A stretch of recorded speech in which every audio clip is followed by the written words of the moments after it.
Is this a company or stock, I should say, that's running on its fundamentals, or is it just running on the narrative that Ryan Cohen, I guess, at some point articulated, though not on a conference call?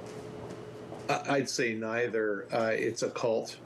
So it's not a narrative. It's running on a dream that the guy who took on pet food retail can do the same with video game retail, but nobody knows how or why.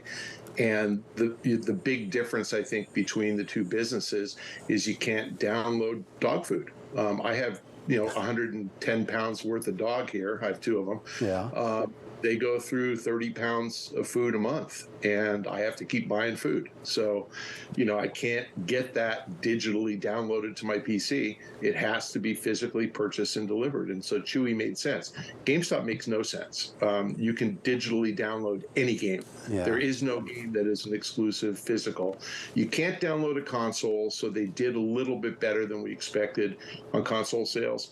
But the fact is that the digital downloads are growing in share of overall sales every quarter, and that's going to continue. So the game cult is going to get burned. And I'm trying, and just in fairness, I'm trying to keep an open mind about this. I understand this is sort of a different breed of investor, and for that matter, a different breed of management when it comes to Ryan and the way that he does things here. But as you sort of analyze this company here, is there any path for it to be something more than what it is right now, even if it hasn't been articulated by Ryan Cohen? But is there anything in your mind that you see? The path is to pull a Netflix. They were in a terrible, DVD by mail business. And, Reed Hastings is a visionary. And in 2007, he pivoted to streaming before anybody even knew what streaming was.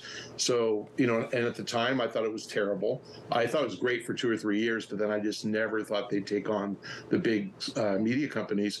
And in fact, they won. So if Ryan Cohen came up with something like that, I would be open-minded as well.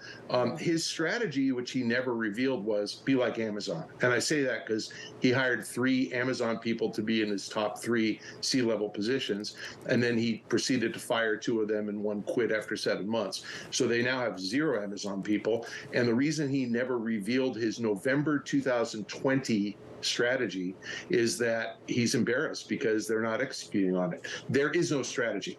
So if they pivot to NFTs, as Bailey said, and by the way, I second your comment, Bailey is the best. If they pivoted to NFTs and that worked, I would be open-minded and give them credit. It didn't work. They're getting out of it. What can they pivot to? It's not collectibles. That was down 23%. They got nothing. They got a so-called visionary CEO who won't let you know what his vision is, followed by a cult. He is the Pied Piper heading off the cliff.